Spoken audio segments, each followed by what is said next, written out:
wasallam, baik itu sesuai keinginan kita ataupun tidak, baik itu masuk akal ataupun masuk akal. Karena masuk akal tidak masuk akal itu hanya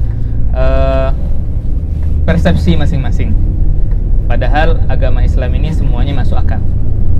Cuman akal kita mungkin tidak sampai atau belum sampai.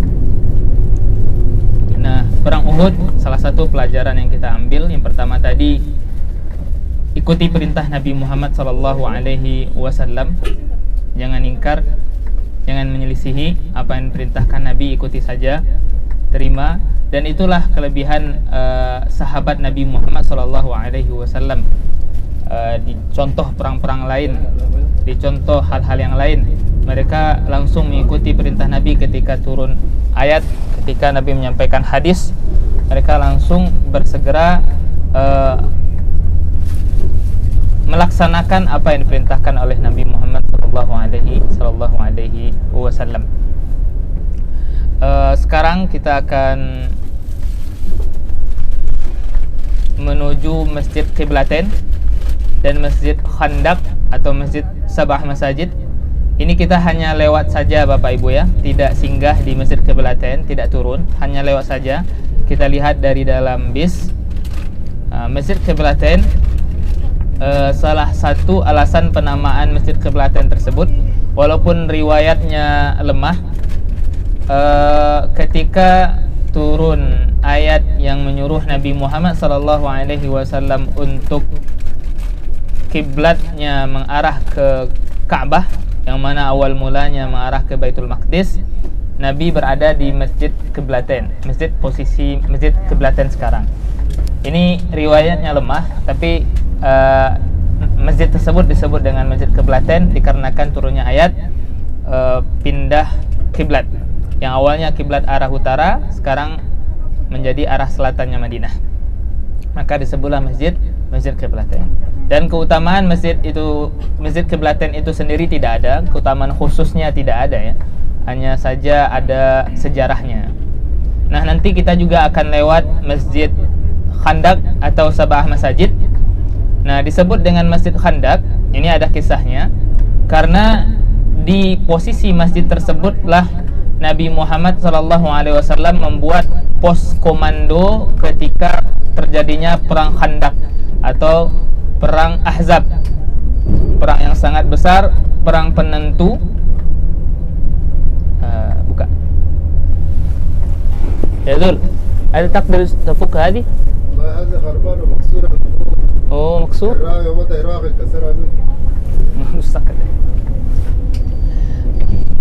Kelihatan di sini.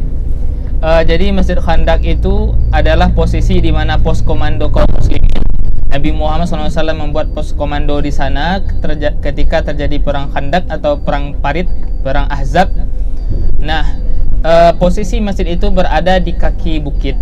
Bukitnya disebut dengan Bukit Sala', bukan Salak ya, bukan Salak atau Salak, tapi Sala' pakai ain. Sala', Bukit Sala', nanti akan kita lihat. Nah, di sana Nabi membuat pos komando. Perangnya adalah perang Khandaq. Atas usulan Salman Al-Farisi dibuatlah parit, yang mana orang-orang Arab ketika itu belum paham atau belum tahu tentang strategi parit tersebut. Jadi ketika Quraisy dan sekutu-sekutunya menyerang kaum muslimin, dibuatlah parit tersebut supaya para sekutu Quraisy dan orang Quraisy dan para sekutunya tidak bisa melewati Madinah, tidak bisa melewati Madinah. Mereka terkejut ketika melihat parit, yang mana mereka tidak tahu strategi ini dipakai oleh orang Persia atas usulan Salman Al-Farisi. Nah, perang ini adalah perang penentu, di mana Allah Subhanahu wa taala menolong kaum muslimin dengan mengirimkan bala tentaranya, malaikat dan angin kencang, sehingga memporak-porandakan tenda-tenda dan pos-pos komando orang kafir Quraisy dan sekutu-sekutunya. Dan kaum muslimin ketika itu digambarkan, divisualisasikan oleh Allah Subhanahu wa taala dalam Al-Qur'an, hatta balagatil, kata Allah Subhanahu wa taala, sampai nafas kaum muslimin itu sampai ke tenggorokan, saking mencekamnya keadaan ketika itu. Jadi keadaannya dari arah satu arah ada kaum orang Quraisy dan para sekutunya, dan dari arah belakang ada orang Yahudi Bani Quraisyah. Orang Yahudi Bani Quraisyah ini sudah dibuat perjanjian oleh Nabi Muhammad SAW agar mereka tidak menyerang Nabi, agar mereka berdamai dengan Nabi. Tapi ketika Nabi diserang, dikepung oleh orang Quraisy, kaum muslimin dikepung oleh orang Quraisy dan sekutunya, Bani Quraisyah mengambil kesempatan ini untuk menyerang Nabi dari arah belakang. Jadi depan belakang kaum muslimin dikepung oleh musuh. Orang Yahudi dari arah belakang, orang kafir Quraisy dan sekutunya dari arah depan. Jadi dikira orang Yahudi tidak akan menyerang, tetapi malah mereka menyerang. Apa yang mereka serang? Mereka menyerang anak-anak dan perempuan yang ditinggalkan di rumah. Jadi laki-laki ketika itu para sahabat pergi berperang. Jadi anak-anak dan perempuan ditinggal di rumah. Nah, itulah yang diganggu oleh orang-orang Yahudi. Nah, ini salah satu sebab Nabi Muhammad SAW menghukum Bani Quraisyah dengan dihukum pancung. Orang yang sudah baligh, mereka semuanya dihukum pancung. Karena kalau dikaitkan dengan hukum perang saat ini, mereka adalah penjahat perang. Makanya dihukum pancung semuanya tanpa ampun. Yang sudah baligh dihukum pancung semuanya. Anak-anak dan perempuan mereka dijadikan budak. Kenapa dihukum seperti itu? Karena bisa menyebabkan kaum muslimin di bumi hanguskan oleh orang kafir Quraisy. Yang awalnya Nabi Muhammad melakukan perjanjian damai, tapi mereka membatalkan sepihak. Baik, kita potong dulu kisah perang Khandaq. Ini sebelah kiri Bapak Ibu semuanya, ini Masjid Qiblatain. Coba lihat yang ada menaranya sebelah kiri. Itulah yang disebut dengan Masjid Qiblatain. Masjid ketika ayat Al-Quran menyuruh pindah arah kiblat, inilah masjidnya. Nanti kita juga akan lewat di jalan sebelah sana, kita akan memutar.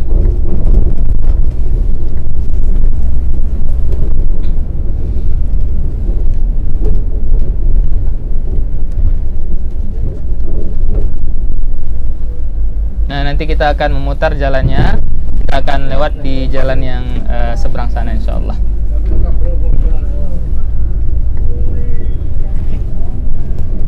Jadi Masjid Qiblatain itu tidak ada keutamaan tersendiri, hanya saja memiliki nilai sejarah. Walaupun doanya dhaif yang mengatakan Nabi sholat di masjid ini dulu ketika ayat pindah kiblat turun. Dekat dari masjid ini ada komplek Universitas Islam Madinah. Di itinerary kami lihat ada jalan-jalan ke sana. Rencananya hanya lewat saja, cuman waktu sudah tidak cukup, setengah jam lagi akan sholat zuhur. Jadi kita tidak lewat komplek Universitas Islam Madinah.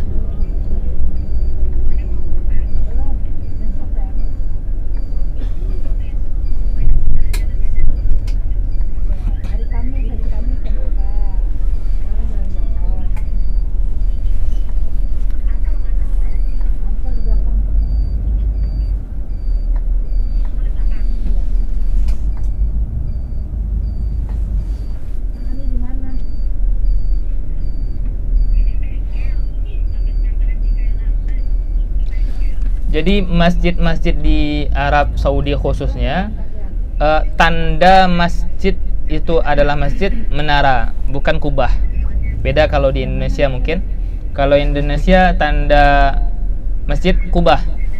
Kalau di Saudi khususnya tanda masjid itu menara. Jadi kalau tidak ada menara dipastikan bukan masjid, walaupun ada kubahnya. Nah, walaupun ada bangunan itu ada kubahnya tapi tidak ada menara, berarti bukan masjid. Seperti contohnya di Madinah ini, bangunan kantor gubernur Madinah itu banyak kubahnya tapi tidak ada menara. Jadi di sini masjid itu tandanya menara.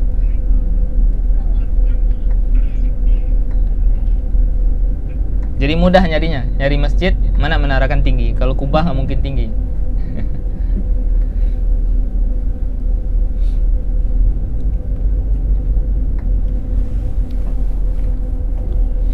Ini agak macet sedikit karena jam orang istirahat kerja, jam istirahat zuhur.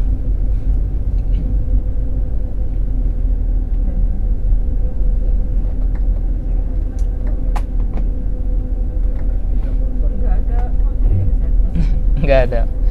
Itu yang kalau Bapak Ibu semuanya lihat sebelah kiri, gunung yang jauh itu Gunung Uhud, terlihat dari sini. Coba perhatikan panjang gunungnya kan? Gunungnya sangat panjang, lumayan panjang. Itu pergunungan atau perbukitan. Itu Gunung Uhud.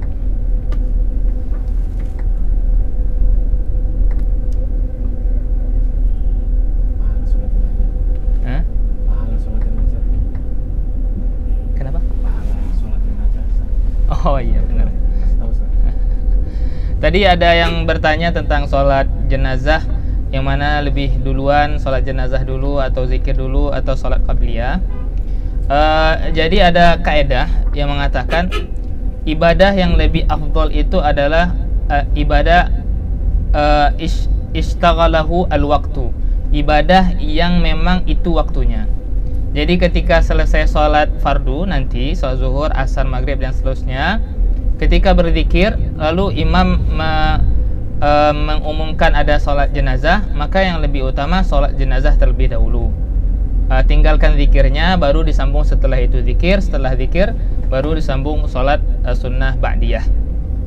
Karena sholat jenazah kalau tidak dilakukan saat itu juga, jenazahnya diangkut, jadi kelewatan, nggak dapat sholat jenazah lagi gitu. Maka utamakan sholat jenazah. Jadi ketika selesai sholat fardu, berzikir.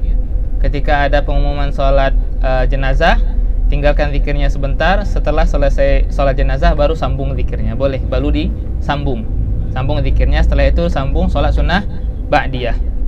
Nah, salah satu keutamaan sholat jenazah tersebut adalah pahalanya satu qirat. Satu qirat itu berapa? Pernah ditanyakan, adalah sebesar satu gunung. Di satu riwayat juga disebutkan satu gunung Uhud. Jadi jumlahnya satu, tapi besar. Pahalanya satu, cuman jumlahnya satu, cuman besar, ukurannya besar gitu. Ada jumlahnya, ada jumlah pahala itu seperti pahala sholat berjamaah 27 atau 25, seperti jumlah bersedekah dilipat gandakan sebanyak 700 kali. Nah, jumlah orang yang melaksanakan sholat jenazah satu saja, satu qirat. Nah, satu qirat itu berapa? Sedikit kan, satu, cuman besar gitu. Seperti misalkan orang punya rumah, dia rumahnya cuma satu, cuman luasnya luas sekali gitu. Ada orang punya rumah banyak, cuman tipe 36. Contoh ya, contohnya. Rumahnya ada 10.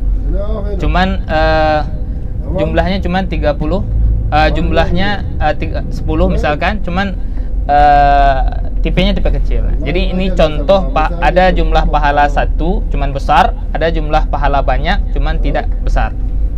Jadi jumlah pahala orang yang melaksanakan sholat jenazah cuma satu, cuman besarnya sebesar gunung Uhud.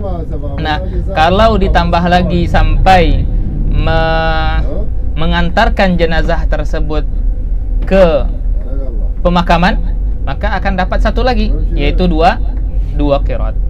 Dua qirat. Dan itu juga bermanfaat untuk kita, bagi kita yang mensolatkan jenazah, mengingatkan kita akan kematian. Pasti akan mati. Pasti akan mati. Itu mengingatkan kita akan kematian. Baik, di sebelah kanan Bapak Ibu semuanya itu Masjid Kiblaten, sekarang berada di sebelah kanan. Perhatikan sebelah kanan, arah depan ada menara putihnya. Sebelah kanan di depan ya, sebelah kanan depan ada menara putihnya. Itu Masjid Kiblaten.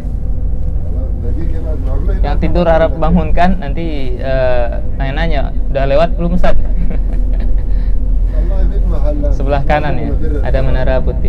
Ini agak tertutup karena ada proyek pembangunan flyover. Nah, itu masjidnya sebelah kanan, Ibu.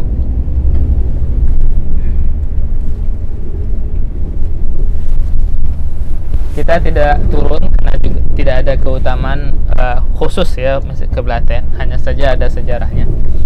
Nah, sekarang kita menuju Masjid Khandaq atau Sabah Masajid. Kita lanjutkan kisahnya.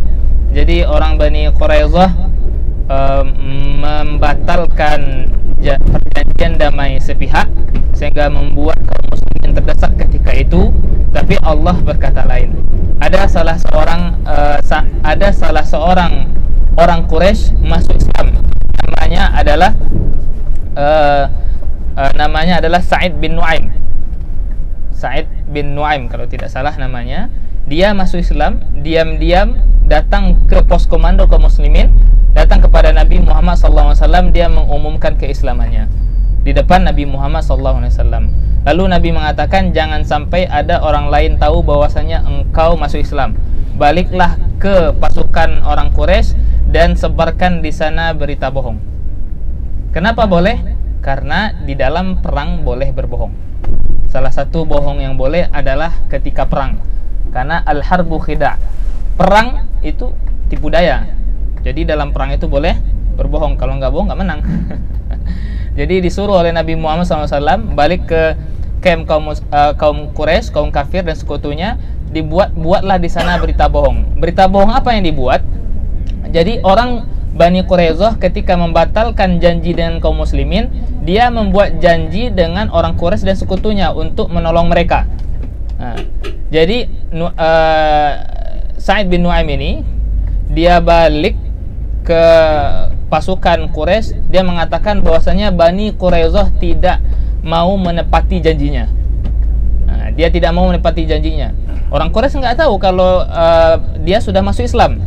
Percaya saja dengan beritanya. Lalu sahabat ini datang ke Bani Quraisyah, orang Yahudi ketika itu Bani Quraisyah tidak tahu bahwasanya dia sudah masuk Islam.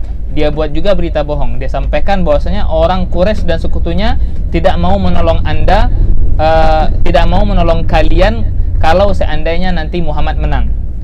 Jadi dibuat berita bohong, akhirnya persengkokolan mereka kacau.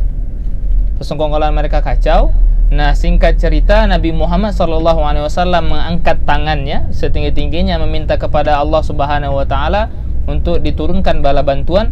Akhirnya Allah turunkan malaikat dan angin kencang menyapu seluruh kem-kem dan tenda-tenda orang Quraisy dan sekutunya, dan mereka pulang tanpa membawa kemenangan. Setelah itu baru Nabi Muhammad SAW bergerak ke perkampungan Bani Quraisyah. Apa yang lakukan Nabi? Untuk membunuh mereka semuanya yang baligh. Yang sudah baligh berakal dibunuh semuanya karena mereka melakukan kejahatan perang. Nabi sudah terdesak. Seandainya kalau bukan karena pertolongan Allah Subhanahu wa taala, tentu kaum muslimin ketika itu bisa di bumi hanguskan karena sudah dikepung dari depan dan dari belakang. Nah, itulah singkat kisah atau cerita bagaimana terjadinya perang Khandaq. Nah, perang Khandaq ini banyak sekali hadis-hadis Nabi Muhammad SAW tentang salat. Nabi Muhammad SAW mengqada salatnya karena 4 salat yang tertinggal karena sibuk menghadapi perang. Nabi SAW untuk cepat-cepat datang ke Bani Quraisyah, salat asar di Bani Quraisyah, hadisnya ada, sehingga membuat ada dua pemahaman. Ada sahabat yang sholatnya memang di Bani Quraisyah, ada sahabat yang sholatnya di jalan, dan yang mereka pahami maksudnya adalah cepat-cepat datang ke Bani Quraisyah. Nah, sekarang kita sudah Yazul, سمحت تخش المتلوف كذا يعني تخش الجوا ثم تلوف. Di depan kita sudah ada Masjid Khandaq, nanti akan kita lihat di depan, arah depan. Nanti kita akan masuk ke perkarangannya, lalu Masjid Khandaq itu berada di sebelah kiri. Nah, di sekeliling Masjid Khandaq ini ada bangunan-bangunan lama seperti bata yang disusun. Nanti akan ana tunjukkan. Itu adalah disebut dengan masjid. Ada namanya Masjid Al-Fat, ada Masjid Salman Al-Farisi, ada Masjid Umar, ada Masjid Abu Bakar, ada Masjid Fatimah. Nah, posisi-posisi bangunan itu adalah tempat berkemahnya orang-orang tersebut. Jadi Nabi Muhammad berkemah di Masjid Al-Fat, Salman Al-Farisi berkemah di Masjid Salman Al-Farisi. Itu posisi ketika terjadinya perang Khandaq. Nanti akan kita lihat ketika masuk ke perkarangan masjid, insyaallah.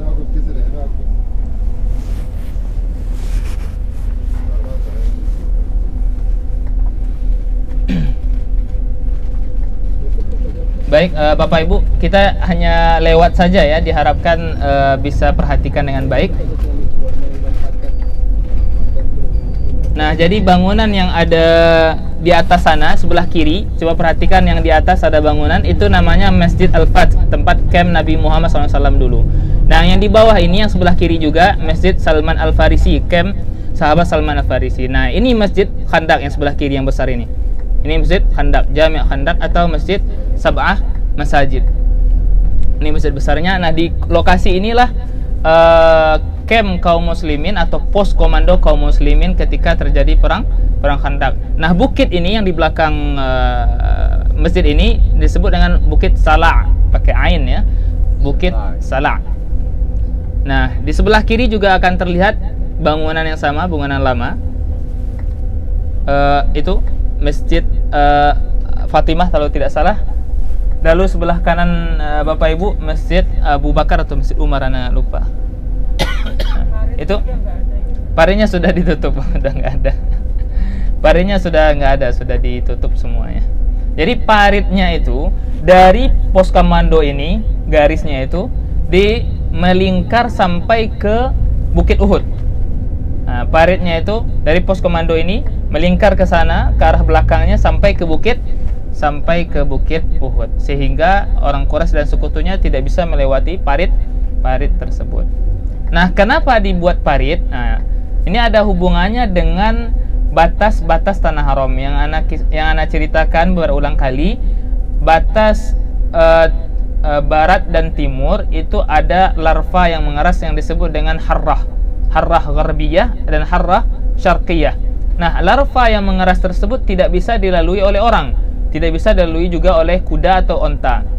Maka itu jadi benteng alami untuk kaum muslimin yang ada di kota Madinah. Makanya orang Quraisy memutar masuk dari arah utara, masuk dari arah utara, sedangkan dari arah selatan ada Bani Quraizoh yang buat perjanjian damai dengan Nabi Muhammad SAW, yang mana mereka setelah itu membatalkan perjanjian dengan sepihak. Makanya dibuatlah parit, satu arah saja paritnya itu, satu arah, sehingga orang Quraisy dan sekutunya tidak bisa melewati kaum muslimin. Nah, itu yang paling atas itu. Yang paling atas itu yang anak tahu bukan bangunan bersejarah, itu kalau tidak salah markas pos penjagaan orang Turki Utsmani ketika Madinah direncanakan untuk diserang oleh orang Prancis dan orang Inggris. Jadi di bukit-bukit kota Madinah ini dibuat pos-pos penjagaan oleh kekhalifahan Turki Utsmani. Baik,